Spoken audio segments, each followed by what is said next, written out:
बिहार की सियासत में जेडीयू पूरे तेवर के साथ बीजेपी और उसके सहयोगी दलों को निपटाने में जुट गया है। वह साइंटिफिक तरीके से आगे बढ़ रहा है। 2024 में कैसे नरेंद्र मोदी को पटखनी दी जाए, इसको लेकर अभी से रणनीति बनाई जा रही है। ऐसे में आज हम आपको ये बताने जा रहे हैं कि जेडीयू किन किन को अपना सबसे बड़ा सियासी दुश्मन मानती है, जिनको निपटाने की तैयारी अभी से ही शुरू हो गई है। दुश्मन नंबर 5, आर.के. सिंह, आरा। सबसे पहले बात करते हैं आर.के. सिंह की। आर.के. सिंह का पूरा नाम है राजकुमार सिंह। आर.के. सिंह आरा से लगातार दूसरी बार जीते हैं। इस बार भी ये नरेंद्र मोदी की 2.0 सरकार में भी मंत्री बने हैं और फिर से इन्हें ऊर्जा मंत्रालय मिला है। पॉलिटिकल एक्सपर्ट्स मानते हैं कि आर.के. सिंह का जेडीयू से लगता है काफी खुन्नस है। बिहार में जब एनडीए की सरकार थी तब आरा में एक बड़ा सरकारी कार्यक्रम का आयोजन किया गया था, लेकिन जब इस आयोजन को लेकर बैनर पोस्टर आया तो सियासी गलियारे में हलचल मच गई। दरअसल आमंत्रण वाले पोस्टरों से मुख्यमंत्री नीतीश कुमार ही गायब हो गए थे। इसके बाद तो विभागीय अधिकारियों के हाथ पांव ही फूल गए। बाद में बीजेपी ने काफी मुश्किल से डैमेज कंट्रोल किया, लेकिन 2014 में हुई इनकी जीत को लेकर जेडीयू ने अभी से ही मंथन करना शुरू कर दिया है। जेडीयू इन्हें सियासी दुश्मन नंबर 5 मान रहा है।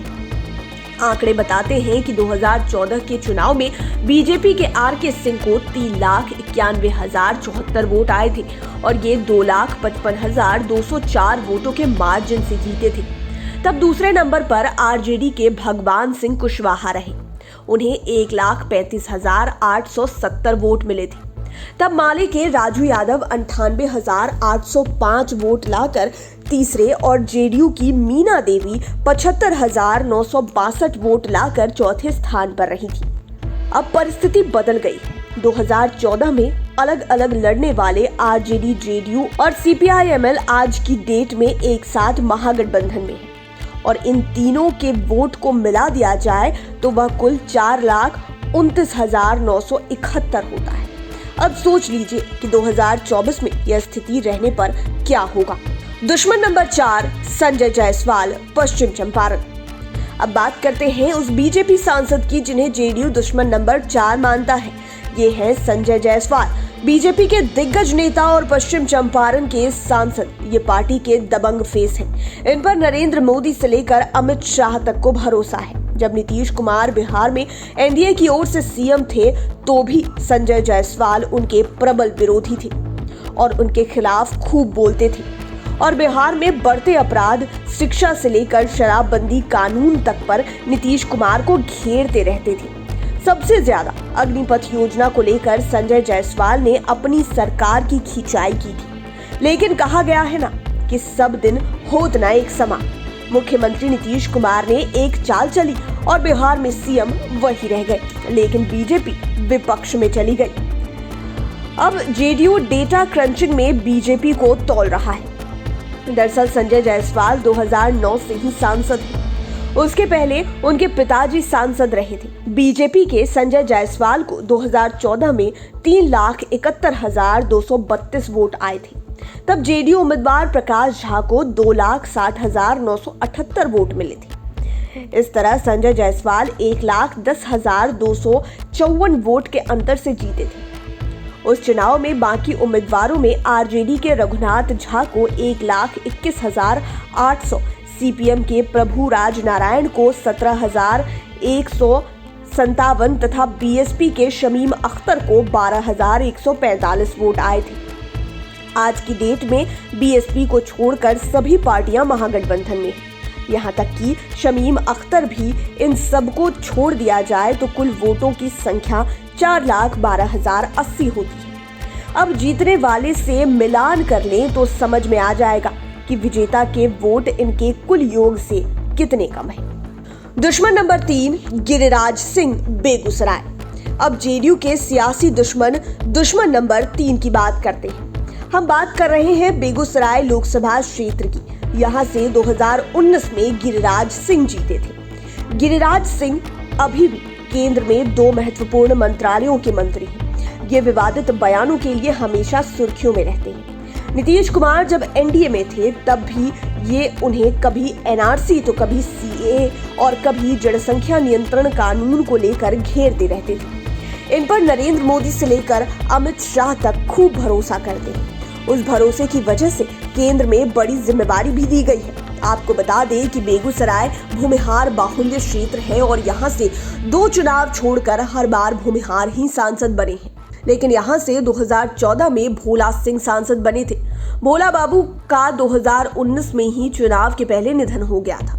यहाँ तक कि 2014 में वोट आने की बात है तो मोदी लहर के उस चुनाव में भोला सिंह को 4,28,227 वोट आए थे और वे महज 58,335 वोटों के मार्जिन से जीते थे। दूसरी ओर आरजेडी के तनवीर हसन को 3,69,892 वोट मिले। इसी तरह जेडीयू के राजेंद्र प्रसाद को 1,92,639 वोट आए। इन वोटों को मिला दिया जाए तो उसकी संख्या 5,62,531 होती है। आपको ये बता दें कि बेगूसराय के अंदर कई विधानसभा क्षेत्रों पर वाम दलों का वर्चस्व है, जबकि जेडीयू के ललन सिंह भी एक बार बेगूसराय के सांसद रह चुके हैं और वे इस बार केंद्र से बीजेपी को उखाड़ फेंकने की रणनीति पर काम कर रहे हैं। और खास बात कि ललन सिंह ही डेटा क्रंचिंग पर मंथन भी कर रहे हैं। दुश्मन नंबर 2 नित्यानंद राय। नित्यानंद राय इस लिस्ट में जेडीयू के दुश्मन नंबर 2 है। नित्यानंद राय भी अमित शाह के काफी नजदीकी है। अमित शाह को उन पर काफी भरोसा है और यही वजह है कि नित्यानंद राय को केंद्रीय गृह मंत्रालय में राज्य मंत्री की जिम्मेदारी दी गई है। उजियारपुर से लगातार 2 बार जीतने वाले नित्यानंद राय को बीजेपी का एक बड़ा तबका मुख्यमंत्री का चेहरा मान रहा है। यह तो पता ही है। 2014 के चुनाव में उपेंद्र कुशवाहा भी एनडीए में ही थे, लेकिन अब वे भी महागठबंधन में ही है। डेटा क्रंचिंग के जरिए वोटों के आंकड़ों पर नजर रखने वाले जेडीयू एक बिंदु पर विचार कर रहा है।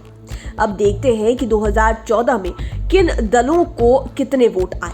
तो इसमें पाते हैं कि नित्यानंद राय को 3,17,352 वोट आए थे, जबकि आरजेडी के आलोक मेहता को 2,56,883 वोट मिले थे। इस तरह नित्यानंद राय को 60,469 वोटों के मार्जिन से जीत मिली थी। 2014 के चुनाव में आरजेडी उम्मीदवार आलोक मेहता को मिले 2,56,883 के अलावे जेडीयू की अश्वमेध देवी को 1,19,669 तथा सीपीएम के रामदेव वर्मा को 53,644 वोट मिले थे। इस तरह तीनों विरोधियों को कुल 4,29,596 वोट आए थे और आज की डेट में तीनों विरोधी महागठबंधन में है। यदि पार्टियों में किसी तरह की बगावत नहीं हुई तो 2024 का चुनाव बीजेपी को पसीना छुड़ाने के लिए काफी है। दुश्मन नंबर 1 चिराग पासवान। अब बात करते हैं जेडीयू के सियासी दुश्मन नंबर 1 की, जमुई के सांसद चिराग पासवान की। जेडीयू सबसे अधिक चिराग पासवान से खफा है। चिराग के कारण ही बिहार विधानसभा चुनाव में जेडीयू कहीं का नहीं रहा। जेडीयू को महज 43 सीटें आई। यह अलग बात है कि कम सीट के बाद भी नीतीश कुमार अपने दम पर मुख्यमंत्री की कुर्सी पर काबिज है। नीतीश कुमार जब बीजेपी के साथ थे तब भी वही सीएम बने, फिर आरजेडी के साथ आए तो भी सीएम की कुर्सी पर नीतीश कुमार ही है।